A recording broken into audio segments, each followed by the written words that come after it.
እግዚአብሔር የታመነ ረዳት፣ የማይጠረጠር ወዳጅ፣ ስንለወጥ የማይለወጥ ሰኞ ንጹሕ ሆነዋል ልውደዳቸው፣ ማክሰኞ ረክሰዋል ልጥላቸው የማይል ደግ ወዳጅ፣ ሲወዱት የሚወድ ሲጠሉት የሚጠላ ወዳጅ ሞልቷል። እየጠላ ነው የሚወደን ግን እግዚአብሔር ነው። ካልጸለዩ ጳጳስነት እንኳን አያድንም። የነፍስ አለቃው እኮ እግዚአብሔር ነው። ክርስቶስ እኮ የሕይወታችን ገዥ ነው። እሱ ያልፈቀዳት ውሎ እንዴት ብላ ትወላለች? እሱን ሳናስፋቅድ እንዴት ያለ ሌሊት ይታደራል? ምናልባት አንድ ሰው እኔን ሊያጠፋኝ ይችላል እንጂ እኔም ማምናትን ቤተክርስቲያን ግን ሊያጠፋት ይችላል። ክርስቲያንን ማጥፋት ይቻላል እንጂ ክርስትናን የሚያጠፋው የለም። አሁንስ ቢሆን ተስፋ የማን ነው? እግዚአብሔር አይደለምን? ነፍሴን በእጅህ አደራ እላለሁ። አዳንካትም፣ መገብካትም፣ አስራብካትም፣ አለበስካትም፣ አራቆትካትም አንተው ነህ። ገደልካትም አዳንከም፣ ነፍሴ ባንተ እጅ ነው። እግዚአብሔርን የሚፈራ ሰው መጨረሻው ያማረ ነው። እሾህ ቢወጋው ነቅሎ ይሄዳል። እንቅፋት ቢመታው አንክሶ ይደርሳል። ቢሰበር እግሩን ጠምጥሞ ካሰበው ይደርሳል። እግዚአብሔርን ሳይፈሩ የጀመሩት ሥራ ግን በጥሩ ፍጥነት ብንጀምረው፣ በተከናወነ አይምሮ ብንጀምረው፣ በጣም ብዙ አይላፍን ሰብስበን ብንጀምረው ይበላሻል። አትፍረዱ። በጣም ከባዱ ኃጢአት የመፍረድ ኃጢአት። ሕዋሳትን ለመጠበቅ አስቀድሞ ምንም መጠበቅ ይገባል? ልብን መጠበቅ። ልብን ማን ሊጠብቀው ይገባል? ፈሪሃ እግዚአብሔር። ፈሪሃ እግዚአብሔር ልብን ካልጠበቀው ጠባቂ በከንቱ ነው የሚደክመው። ሕዋሳቴን ከዝሙት ከኃጢአት ከበደል ጠብቄ እግዚአብሔርን አመልካለሁ የሚል ሰው ውሸቱን ነው። አይሆንለትም። በከንቱ ነው የሚደክመው። ይሰግዳል፣ ከኃጢአት ርቃለሁ ብሎ ይቀጠቅጣል፣ በፍጹም አይወጣም። ጸሎትን አቋርጠ አጋንንትን አሸንፋለሁ፣ ወደ ጽድቅ አድጋለሁ፣ እመለሳለሁ ብትል አይሆንም። ዝሙት እኮ ቀላል ኃጢአት አይደለም። ከግር እስከ ራስ ያለውን አካል ሁሉ የሚያፈራርስ ሕይወትን የሚለውቅ አይምሮን ዳረጋ መንፈሳዊ ታንቄ ልሙት የሚያሰኝበት ጊዜ አለ ይላል። እንሰግዳለን እኮ እንጾማለን እኮ እንጸለያለን፣ ምጽዋትም እንሰጣለን፣ ሰው ከሚውልበት እንውላለን፣ በዓል እናከብራለን፣ ታቦት ሲወጣም እልል እንላለን፣ ሰው የሚያደርገውን ሁሉ እንጸድቃለን ብለን እናደርገዋለን። ከልብ ጋር ካልተያያዘ ግን ምንም እኔ ልብ ከሌለው ድንግል ልብ ያለው ዘማዊ ይሻለኛል። በሰው መታመን ከንቱ ነው። እግዚአብሔር ኃይል እናደርጋለን። መከራ የሚያጸኑብንም እሱ ያዋርዳቸዋል። አሁንማ ምን ሁሉ ነገር እኮ ምን የቀረን ነገር አለ? እንዲሁ ምኑን እናደርገዋለን አትበል። አሁን ስታዩት ለሀገራችን ለቤተክርስቲያናችን ሁሉ ነገር ዝም ብሎ ቅጥ ያጣል። ሁሉ አካሉ ደቆ ምኑን ይዤ ላንሳው የሚባል ሸክላ ቃል ታውቃላችሁ? ሰው ኢትዮጵያ ምኗን ይዘን የምናነሳው? የቀራት ተስፋ ግን አንዳለ እግዚአብሔር ነው። በሱም አምናለሁ። እግዚአብሔርን ጠርቶ ያፈረ የለም። ስለዚህ በተስፋ ልባችሁን ጠብቁ። ሰይጣን መጨረሻ ላይ ብሎ ተስፋችን ነው የሚነጥቅ። የሚታየው ደግሞ ተስፋ አይደለም። የማይታየውን እግዚአብሔርን ተስፋ ነው። ሁሉ ነገር ካለቀ በኋላ መጨረሻ ላይ ምርኩዝ የሚሆንን ተስፋ ነው።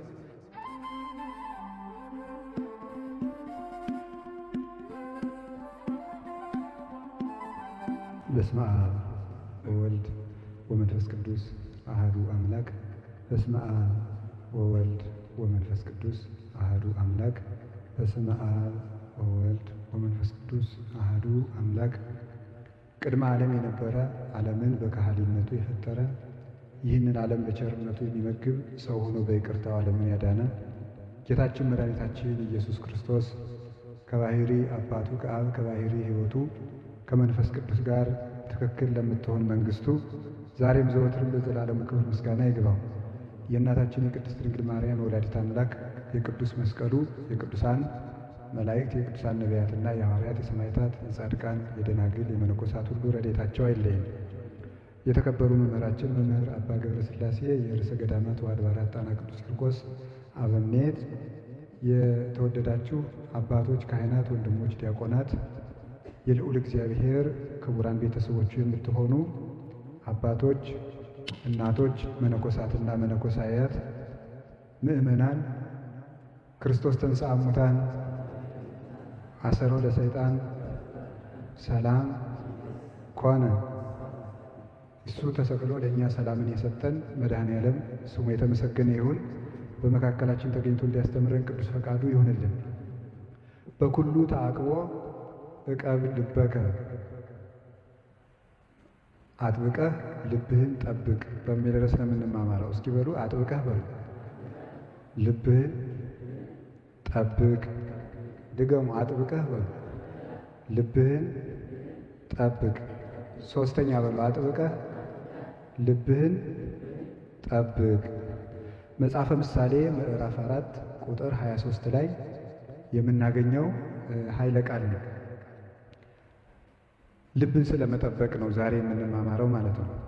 አጥብቀህ ልብህን ጠብቅ በሚል ርዕስ ነው የምንማማረው። ልብን ስለመጠበቅ እንማማራለን። ለምንድን ነው ዛሬ ልብን ስለመጠበቅ የምንማረው? ቀጥሎስ መጽሐፍ ቅዱስ ላይ በዚሁ አንቀጽ እስመ ውእቱ ነቃ ሕይወት የሕይወት መውጫ ከእርሱ ነውና ይላል። ማን? ልብ። ልብ የሕይወት መዝገብ ነው። ሕይወት የሚገኘው ከልብ ነው። ሕይወት ከልብ ስለሚወጣ ከሁሉ አብልጠህ ልብህን ጠብቅ። ሰው የሕይወቱ ጉዳይ የሚወሰነው በልቡ ነው። በልቡ ይወሰናል። ልቡ ከተበላሸ ሕይወቱ ሁሉ ይበላሻል። ልቡ ከሰመረለት ደግሞ ሕይወቱ ሁሉ የሰመረ ይሆናል ማለት ነው። ስለዚህ የሰው ሞቱም ሕይወቱም በልብ የተያዘ ነው። በዚህ ጉባኤ ሁልጊዜ ስንማማር የምንማማረው አንድ ክፍተታችን ሞልተን የእግዚአብሔርን መንግሥት ለመውረስ ነው። ሌላ ዓላማ የለንም።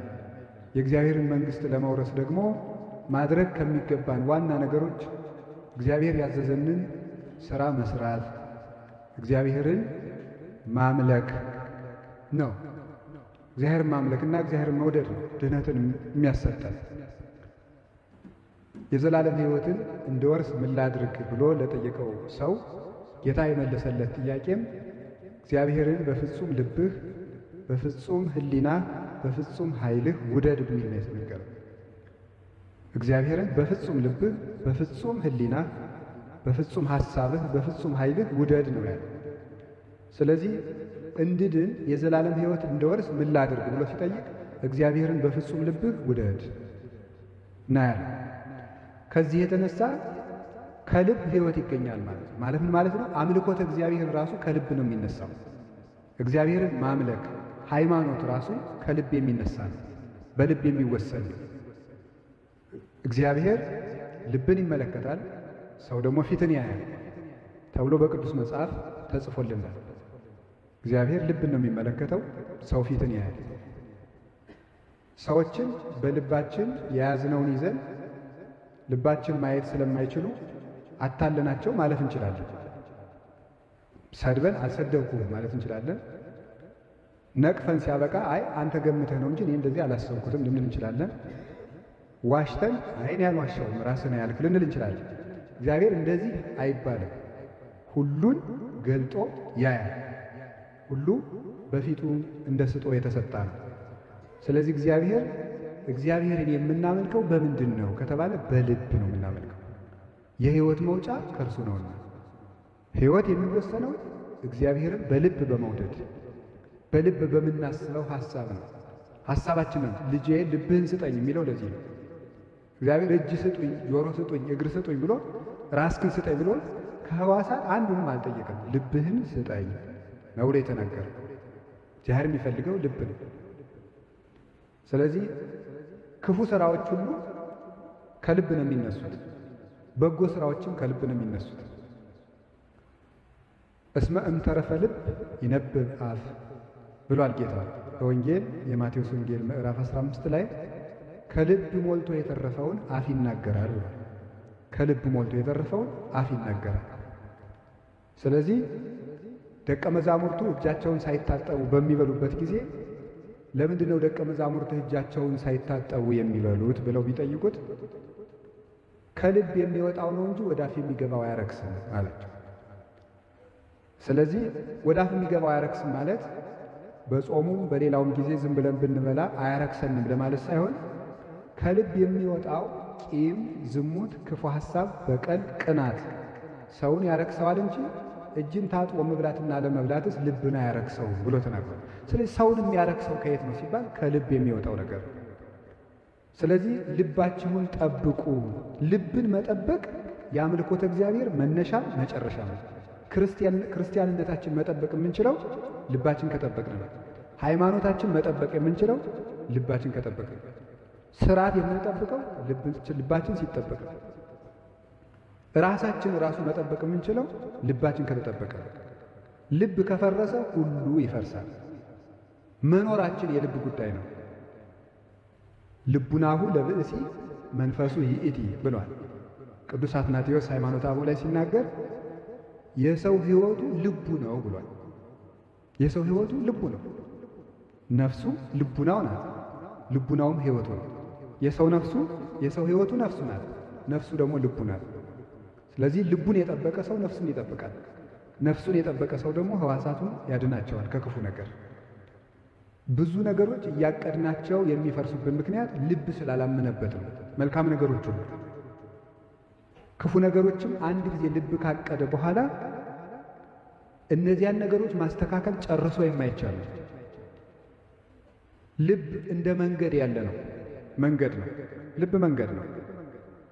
መንገድ ስለሆነ አጥር ካልታጠረ በጣም ብዙ የሚረግጡት ነገሮች አሉ። እነዚያ ሁሉ ከረገጡት በኋላ ልብን አርሶ ቆፍሮ ዘር መዝራትና ማብቀል አይቻልም። ታስታውሳላችሁ ጌታ በወንጌል እንደተናገረ የማቴዎስ ወንጌል ምዕራፍ 13 ላይ ዘሪው ሊዘራ ከወጣ በኋላ ዘሪው ዘሩን ሲዘራ በአራት ቦታዎች ላይ ወድቀዋል። ከአራቱ ቦታዎች ላይ አንዱ የወደቀው ምን ላይ ነበር የወደቀው? መንገድ ላይ የወደቀ ነበር ይላል። መንገድ ላይ የወደቀውን ወፎች መጥተው ለቀሙት። መንገድ የተባለ ምንድን ነው? ልብ ነው። በመንገድ ላይ የወደቀ ወፎች መጥተው ለቀሙት ተብሎ የተነገረ ስለምንድን ነው? መንገድ ምን አይነት መሬት ይመስላችኋል? በቀላሉ ልትጭሩት የማትችሉት ነው። ለምን? ብዙ ሰው ሲረግጠው ኑሮ በጣም የጠበቀ የዓለትን ያህል ጥንካሬ ገንዘብ ያደረገ መሬት ነው። ያንን መሬት በቀላሉ ነገር መቆፈርም ማረስም አይቻልም። እና መንገድ የሆነ ልብ ማለት ብዙ ጉዳዮች የረገጡት ልብ ማለት ነው። ብዙ ጉዳዮች የረገጡት ልብ። ያንን ልብ አያበቅልም ማለት ያንን ብንዘራበት አያበቅለውም፣ ዘር ወደ ውስጥ አይገባም። የሰው ልቡን ብዙ ነገር ከተመላለሰበት በኋላ ቃለ እግዚአብሔር ቢዘራበት ወፍ እየመጣ ይለቅመዋል እንጂ አያበቅለውም፣ ወደ ሕይወት አይለውጠውም። ቢያነብም ቢማርም አይለወጥም። ስለዚህ ልባችሁን ጠብቁት ማለት ብዙ እግር እንዳይረግጠው ማለት ብዙ እግር እንዳይሄድበት።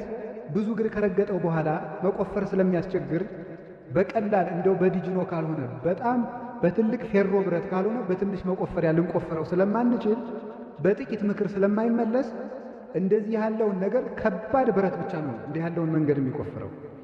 እንደዚህ ያለን ልብም ሊቆፍረውና ሊመልሰው የሚችለው መከራ ብቻ ነው። መከራ ካልመጣበት ደንግጦ አይመለስም። የሆነ ነገሩን ካላጣ በስተቀር መንገድ የሆነ ልብ ያለው ሰው መመለስ አይችልም። እስመ እምጽናተ ልብ ይከውን ተቃርኖተ እግዚአብሔር ያለ ዮሐንስ አፈወርቅ፣ ቅዱስ ዮሐንስ አፈወርቅ በሃይማኖተ አበው ለዚህ ነው ልብ ሲደነድን እግዚአብሔርን መቃረን ይመጣል። ልብ ሲደነድን፣ ልብ ከደነደነ ሁልጊዜ ምንድን ነው? እግዚአብሔርን ይቃወማል። እስመ ግዙፈ ልብ ዘልፈ ይትቃወሞ ለጽድቅ እግዚአብሔር። ልቡናው የደነደነ ሰው ሁልጊዜ የእግዚአብሔርን እውነት ሲቃወም ይኖራል፣ ተቃዋሚ ነው። እና ከዚህ የተነሳ ልባችን እንጠብቀው። ልብ ካልተጠበቀ ምንም ነገር አይረባም። ብናስቀድስም ብንጸልይም እንትን ነው የሚሆኑት። ተውኔት ታውቃላችሁ አይደል? ታውቃላችሁ? ተውኔት ድራማ ማለት ነው። እንደሱ ነው የሚሆነው ማለት ነው። በተግባር እናደርገዋለን ዝም ብለን እንጂ ድነት የሚያሰጥ አይደለም። ማመንና የዘላለም ሕይወት የሚያሰጥን ሥራ መስራት ደግሞ በልብ ጨምሮ ሲሰሩት እንጂ እንደ ድራማ በተግባር ብቻ ቢያከናውኑት ምሕረት አያሰጥም። እንሰግዳለን እኮ፣ እንጾማለን እኮ፣ እንጸልያለን፣ ምጽዋትም እንሰጣለን፣ ሰው ከሚውልበት እንውላለን፣ በዓል እናከብራለን፣ ታቦት ሲወጣም እልል እንላለን። ብቻ ሰው የሚያደርገውን ሁሉ እንጸድቃለን ብለን እናደርገዋለን። ከልብ ጋር ካልተያያዘ ግን ምንም። ታውቃላችሁ አይደል? ሰይጣን አሁን ጾመኛ ነው። ጾመኛ ነው። ሰይጣን ከተፈጠረ 7516 ዓመት ሞላው። እስከ ዛሬ እህል ቀምሶ ያውቅ። የሰይጣን ጾም አያድንም፣ ልቡ ተቃዋሚ ስለሆነ። እንለፋለን እኮ፣ ሰይጣንም ይለፋል። መልፋት ብቻውን አያድንም፣ ልብ ጋር መያያዝ አለበት። ልባችንን እንጠብቅ። የብዙ ነገር መመላለሻ እናድርገው። መለወጥ የሚመጣው ልብ ሲጠበቅ ነው። ታውቃላችሁ አይደል? ሰው ለቤቱ በር እንዴት እንደሚጠነቀቅ ታውቃላችሁ? በጣም ነው የሚጠነቀቀው። ቤቱን በዛች ቀዳዳ ትል እንኳን እንዳይገባት ምኗን ሸጉጦ ለአንድ ቀን እንኳን ብትቀደድበት የሆነች ነገር ደፍኗት ያድራል። ወደ ልቡ ግን በጣም ብዙ ነገር ነው የሚገባው። ልባችን ተበሳስቶ ያለቀ ነው። ብዙ ነገር ይገባል።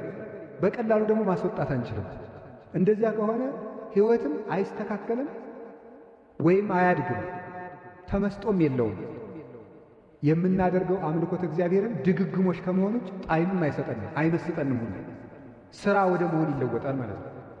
እንኳን ማስቀደስ መቀደስም አይመስጥም። እንዲያ የሆነ ሲመጣ ወደ ሥራነት ይሆናል በቃ። ወይም ግዴታን እንደ መወጣት እንደ መወረድ ማለት ነው። የሆነ ነገርን እንደማከናወን በቃ የታዘዙትን ባንወደውም አለቃችን ስላዘዘን ብቻ እንደምናደርገው ዝም ብለን እናደርጋለን። ግድ ሆኖብን ሲኦል እንዳይበላን ገሃነም እንዳንገባ እንዳይፈረድብን ለዚህ ብቻ ብለን ማለት ነው። ፍቅሩ ሳይኖረን፣ ተመስጦ ሳይኖረን፣ ሐሳቡ ሳይኖረን። ስለዚህ የእግዚአብሔር ቤተሰቦች ቀላል ነገር እንዳይመስላችሁ ልብን ማጣት። ልብ ያጣ ሰው ምንም የለው ምንም ነገር እና ስለ ልባችን እንድንነጋገር ብዬ ነው። እና ኪዳን ስናደርስ ካህኑ ምንድን ነው የሚለው? ለከ ለአብ ዘይማስል መሰረተ ጥበባት አቃቤ አልባቢነ ብሏል። የልቡናችን ጠባቂ ይላል። እግዚአብሔርን የልቡናችን ጠባቂ። ትልቅ ቤት ሰርቶ ሰው የብረት አጥር ያጥርለታል፣ ግንብ ይገነባል። ከዛ ላይ ደግሞ ምንድን የሚባለው ይሄ አደገኛ አጥር የሚባል ደግሞ በኤሌክትሪክ ጭምር የሚሰራ ያደርግበታል። እነዚያ አጥሮችና እነዚያ ዘበኞች ግን ልቡን አይጠብቁለትም። ልቡን ብዙ ሽፍታ ዘርፎታል። ቁሳቁሶችን የሚጠብቁ ዘበኞች ግን አሉት፣ ዕቃ የሚጠብቁ ዘበኞች። ልቡ ግን ተዘርፎ ያለቀ ባዶ ቀፎ ነው። ለዕቃው ዘበኛ አለው፣ ለልባችን ግን ዘበኛ የለው። ልብ ካልተጠበቀ ምን ዋጋ አለው ብላችሁ እና ልባችን የሕይወት መውጫ ከእርሱ ነውና። ለዚህ ነበረ ቅዱሳን አባቶቻችን ስለ ልብ ሲጸልዩ የኖሩት። አንዳንድ ሰው እኔ አፌ ነው የሚለፈልፍ እንጂ ልቤ ደግ ነው ሲል ትሰሙታላችሁ አይደል? እንደዚህ የሚባል ነገር የለም። እንዲሁ ዝም ብሎ ከታች ያለው ውሃ ነው እንጂ ምንጩ እኮ ንጹህ ነው ይባላል። ምንጩ ካልደፈረሰ የደፈረሰው ውሃ ከየት መጣ? ከልብ ከደፈረሰው ልብ ነው የሚመጣው ሁሉ ነገር። የረከሱ ነገሮች በቃል የሚነገሩት ከረከሰ ልብ ወጥተው ነው። ሐሰት አንደበት የሚናገረው ሐሰተኛ ልብ ያበቀለው ነው።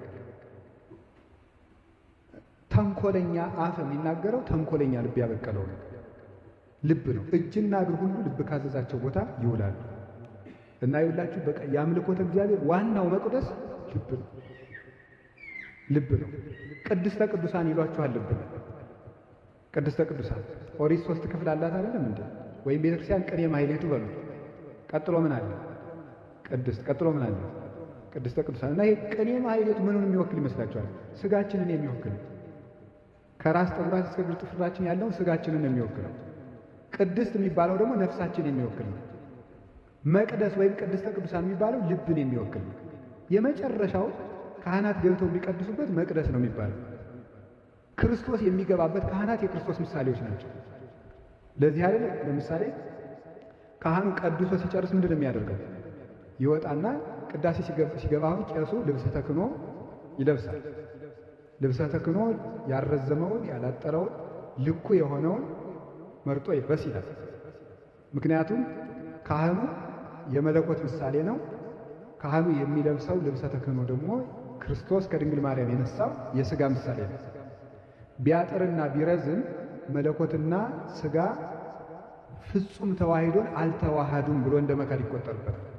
ስለዚህ ወይ እንዳይረዝመው ወይ እንዳያጥረው ፍጹም ተዋሂዶ በትክክል እንደተዋህዱ ትክክል የሚሆነውን ልብሱን ይለብሳል።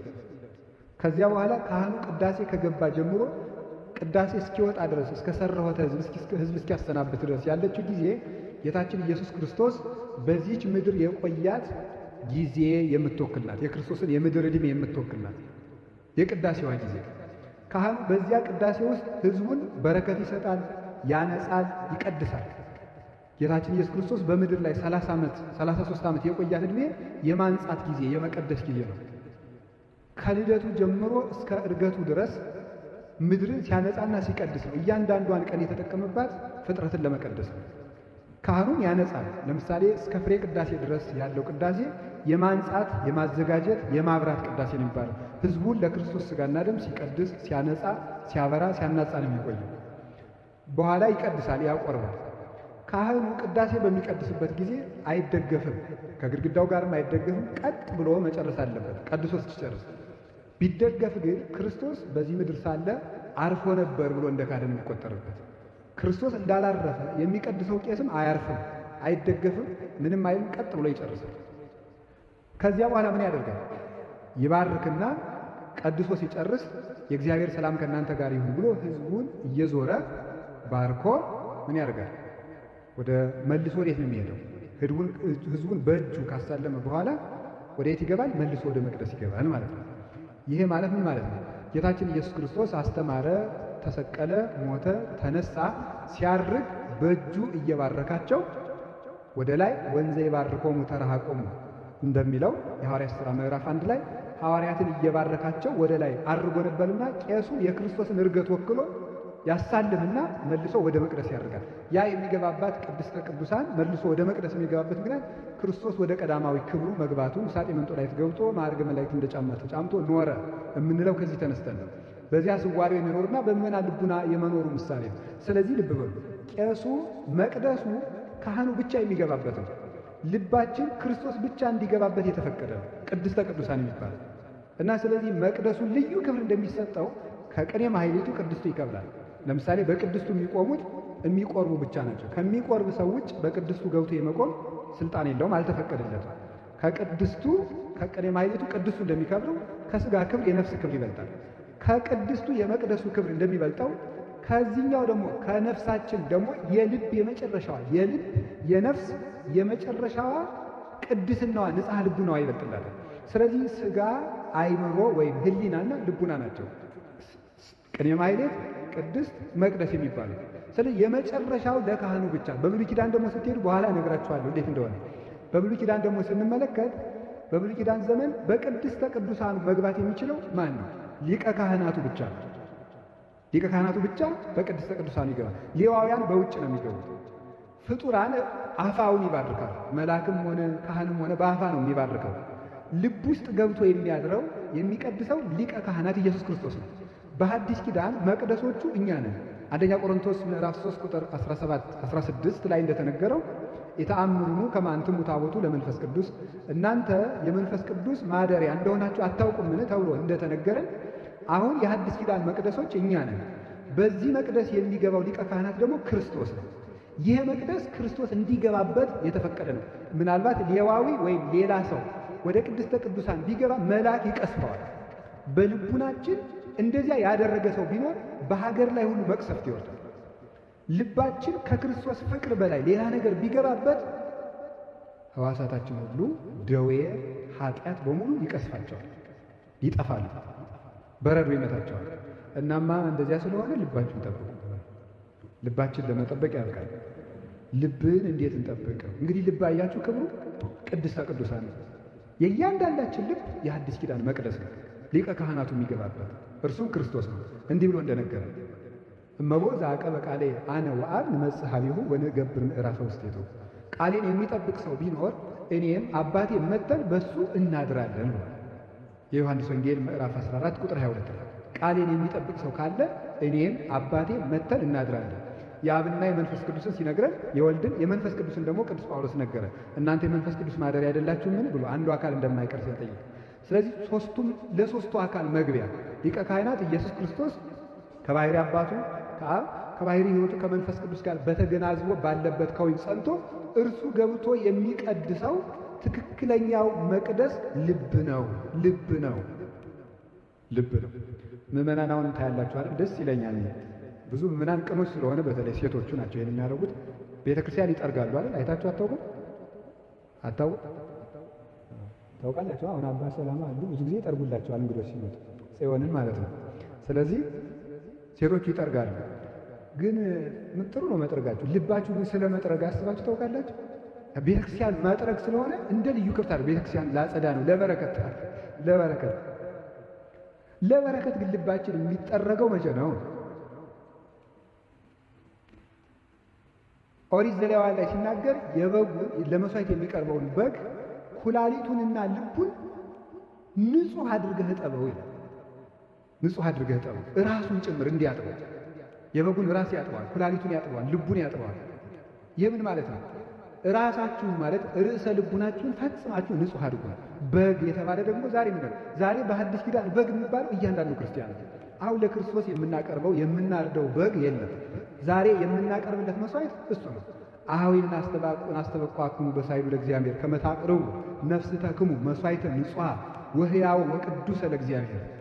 ሮሜ ምዕራፍ 12 ቁጥር 1 ጀምሮ ሲናገር ቅዱስ ጳውሎስ ወንድሞቻችን በእግዚአብሔር ቸርነት እንማልዳችኋለን ሰውነታችሁን ንጹሕና የተወደደ ሕያው መሥዋዕት አድርጋችሁ ለእግዚአብሔር ታቀርቡት ዘንድ ይላል።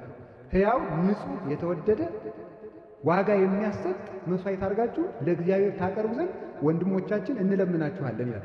ሰው ለእግዚአብሔር የሚያቀርበው መሥዋዕት የገዛ ሰውነቱ ነው። ያ ደግሞ ልቡ ነው። ልብ ለእግዚአብሔር የምናቀርበው መሥዋዕት ነው። ቅዱስ ዳዊት ይላል ወጽንሃኒ ትሰምር፣ አትወድም እንጂ ብትወድ ዕጣኑንም መሥዋዕቱን ባቀረብኩልህ ነበር። መሥዋዕቱ ለእግዚአብሔር መንፈስ የዋህ፣ ለእግዚአብሔር የሚቀርበው ንጹሕ መሥዋዕት የተሰበረ ልብ ነው፣ ቅን ሕሊና ነው። ልበ ትሑተ ወየዋህ ይሜንን እግዚአብሔር ትሑት ሰብእናን ቅን ልቡናን አይንቅም። ለእግዚአብሔር የሚቀርብለት መሥዋዕት የተሰበረ ልብና ቅን ሕሊና ነው። ይህን የሚፈልገው አፋዊ ነገሮች አይደለም። ጌታ ወንጌል ላይ ሲያስተምር ሰምታችሁለት ወለዘንቱሰ ኩሎ አሕዛበ ምድር ዘአፋ ያስተስቡ። አሕዛብን ምን እያለ የሚጠራቸው? ዘአፋ እያለ የሚጠራቸው። እነዚህማ በአፋ ያሉ አሕዛብ ሁሉ ይሹታል የሚል አሕዛብ ዘአፋ ነው የሚባለው። እኛ ዘውስጥ ውስጣዊ ሰዎች ስለሆን መሥዋዕታችን ውሳጣዊ ነው እና ከልብ እኔ ልብ ከሌለው ድንግል ልብ ያለው ዘማዊ ይሻለኛል። ልብ ትልቅ ነገር ነው። ሳያስብ ንጹሕ ከሆነ ሰው እያሰበ ደካማ ሰው ይሻላል። ሐሳብ የሌለው ሰው ከንቱ ነው። ዝም ብሎ በቃ አለል ዘለል ብሎ የሚኖር ማለት ነው። አለል ዘለል ማለት ልል ዘሊል አትሆን የሚለው ልል ቅዱስ ያልሰው ልል ዘሊል ይዝ ብሎ ማስረዳት ሲያቅት እኮ እንደዚህ ብሎ እንደዚህ ዝርግ ሕይወት የሚኖር ማለት ነው። እንደዚህ ያለው ሰው የማይደነግጥ የማይፈራ እንዲሁ የሚል ሰው ማለት ነው። ከቃሉ ጋር ናቸው። እግዚአብሔር ከሁላችሁ ጋር። አጥብቀህ ልብህን ጠብቅ በሉ እስቲ። አጥብቀህ ምንህን ጠብቅ? ልብህን ጠብቅ። ምን ስለሆነ? የሕይወት መውጫ ሕይወት ክርስቶስ የሚገባበት ምንድን ነው ያለው? ቅድስተ ቅዱሳን መቅደስ። ልብ ገነት ነው። እስኪ ልብ ገነት ነው በሉ። ልብ ምንድን ነው? ገነት ነው። ልብ ገነት ነው በእውነቱ ማለት ነው። ልብ ገነት የሚሆነው ለምን ይመስላችኋል? ልብ ገነት ነው። እግዚአብሔር በልብ ይተከላል። ከዚያ የሕይወት ፍሬ የምናፈራው ምግባር የምናፈራው በሕዋሳቶቻችን ናቸው። እጅ፣ እግር፣ አፍ፣ ዓይን፣ ጆሮ የልብ ፍሬ ማውጫዎች ናቸው። ገነት ማለት የአትክልት ቦታ ማለት ነው። በጣም ጥሩ ተክሎች ያሉባት ልብ ውስጥ ምን ይደረጋል? እግዚአብሔር ይተከላል። ከዚያ በኋላ እግዚአብሔር ከተተከለ በኋላ እግዚአብሔርን በልባችን የመተከሉ ፍሬ በእጅ ይገለጣል። በዓይን ይታያል፣ በጆሮ ይታያል፣ በአፍንጫ ይታያል፣ በእግራችን ይታያል፣ በእንቅስቃሴያችን ይታያል፣ በአነጋገራችን፣ በአበላላችን፣ በአኗኗራችን፣ በአስተያየታችን ይታያል ፍሬዎቹ። ስለዚህ ልብ ገነት ነው። ለዚህ ነው አረጋዊ መንፈሳዊ ልቡ ለባሕታዊ ገነተ ተድላ። የባሕታዊ ልቡ ተድላ ደስታ ያለባት ምንድን ነው ያለው? ገነት ነው። እና እንዴት እንደምንጠብቀው ነግራችኋለሁ። እና ሔዋን ይሄን ሁሉ ዕዳ ለእኛ ጭምር ያመጣችብን ገነት ውስጥ እባብን በማዳመጧ ነው። የእባቡ የዲያብሎስ ሐሳብ ወደ ገነት ወደ ልብ ገነት ከገባ ያን ጊዜ ልብ ይሰበራል። ገነት ውስጥ ገነት በዲያብሎስ ተደፈረች ማለት ነው። መጀመሪያ እግዚአብሔር ከምንድን ነው ያስወጣል? ሔዋንና አዳምን በሞት ከመቅጣቱ በፊት ከልብ ነው ከገነት ነው ያስወጣቸው። ከገነት ማስወጣት ማለት እግዚአብሔር በዲያብሎስ ምክር ተታለን ልባችን ውስጥ እግዚአብሔር ጸንቶ እንዳይኖር ካደረግን መጀመሪያ ልብ ነው የሚነሳል። እግዚአብሔርን እንደ እግዚአብሔርነቱ እያወቁት ስላላከበሩት ለማይረባ አይምሮ አሳልፎ ሰጣቸው ያለው ቅዱስ ጳውሎስ ይሄ ነው። ልብ ሲነሳ ማለት እግዚአብሔር ልብ ይነሳል እምቢ ካሉት ማለት ነው። አዳምና ሔዋን መጀመሪያ ያጡት ገነት ልብ ነው እና ልብ ገነት ነው። እግዚአብሔር የሚተከልበት በሱራፊ የሚጠበቅ ረቂቅ ሀገር ነው። የደስታ ምንጭ ነው። እምከመ ይትፌሳህ ልብ ይበርህ ገጽ። ገነት የደስታ ምንጭ ናት። ልብ ሲደሰት ፊት ይበራል። እምከመ ያሐዝን ልብ ይደምን ገጽ። ልብ ሲያዝን ደግሞ ፊት ይጠቁራል ይላል። አሰሩ ለልብ ብሩህ ገጽ። የልብ መታወቂያው ብሩህ ገጽ ነው። ፊት ይበራል። ቅዱሳን በነገራቸው ላይ እየበቁ ሲሄዱ ምን እያሉ ነው የሚሄዱ? ፊታቸው ምን እያሉ ነው የሚሄዱ? እያበራ ማለት ነው። አዝነው እንኳን ይደሰታሉ። አዝነው እንኳን ይደሰታሉ። በፍጹም የሚደነቅጥ የተኮሳተረ ፊት አይኖራቸውም። እና ልብ ገነት ነው። ልብ መጀመሪያ ልንገራችሁ፣ እዚያችኛይቱ ገነት ከመግባታችን በፊት ወደ ልባችን እንግባ። ልባችን ውስጥ ከገባን ገነት እንገባለን። ወደ ልባችን እንመለስ። ወደ ልባችን እንመለስ። ገነት ይሏችኋል ልብ ነው፣ የሆነ ሀገር አይደለም። ወደ ልባችን ዝም ብለን በውጭ እያበርን ነው። ወደ ልባችን ወደሚገባን ሐሳብ መመለስ አለብን። እሱን ነው ገነት ያለው። ልብ ሰማይ ነው። ሰማይ እኮ ነው። የልባችሁን ክብር እንድታውቁት ብዬ ነው። እስቲ ልብ ሰማይ ነው። ምን አላችሁ? ልብ ሰማይ ነው። እግዚአብሔር ፍጥረትን ሲፈጥር እሁድ 8 ፍጥረታትን ፈጥሯል። ሰኞ ምን ፈጥሯል? ጠፈርን። ማክሰኞ ምንም ፈጥሯል? አቤት እጽዋትን ፈጥሯል። ረቡዕ ምንም ፈጥሯል? ፀሐይ፣ ጨረቃ፣ ከዋክብትን ፈጥሯል ማለት ነው። የማክሰኞ ፍጥረታት ምንድን ናቸው? የማክሰኞ ፍጥረታት ምንን የሚወክሉ ይመስላችኋል? ሰኞ ምንድን ያደረገው እግዚአብሔር? ውሃውን ሰበሰበው አይደል? ሰኞ ውሃውን እግዚአብሔር ሰበሰበ፣ በየቦታው ሰበሰበና ከአራት ቦታ ከፈለ። እዚያ ውስጥ አንገባም ጊዜያችን ለመቆጠብ። ሰኞ ከምድር ላይ ውሃውን እግዚአብሔር አነሳና ይሄ ምን ማለት ነው? ማክሰኞ ምድር ምን አለ? ታብቅላል። መጀመሪያ ሰው በላዩ ላይ የታቆረው የኃጢአት ውሃ ካልተራገፈለት ምግባራትን ሊያፈራ ይችላል። ስለዚህ ትክክለኛይቱ የመጀመሪያይቱ ምድር ሰውነታችን ነው። ይሄ አፋዊ ሰውነት እሱ ነው። ከውሃው ይሰብሰብ ማለት ኃጢአት ይልቀቀው፣ ጎርፉ ይድረቅለት።